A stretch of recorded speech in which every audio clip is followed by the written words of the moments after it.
மாண்புமிகு முன்னாள் முதல்வர் இந்த மக்களுடைய கோரிக்கையை ஏற்று அம்பாசமுத்திரத்துல இடைத்தேர்தலில் நிக்க வரணும்.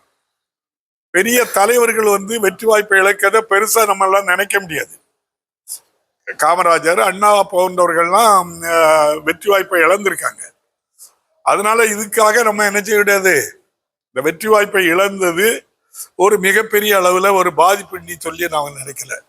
நீங்க மீண்டும் பாருங்க, இனி நடக்கிற எந்த தேர்தலாக இருந்தாலும் திராவிட முன்னேற்ற கழக தலைவர் மு.க. ஸ்டாலின் சுட்டி காட்டுகின்ற வேட்பாளர் தான் வெற்றி பெறுவாங்க. நீங்க எழுதி வச்சுக்கிடுங்க.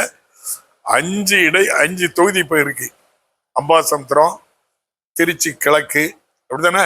அதே மாதிரி தாராபுரம், பெருந்துறை, மதுராந்தகம் 5 தொகுதி இருக்கு. 5 தொகுதியிலையும் திராவிட முன்னேற்ற கழக தலைவர் சுட்டி காட்டுற வேட்பாளர் தான் வெற்றி பெறுவாங்க.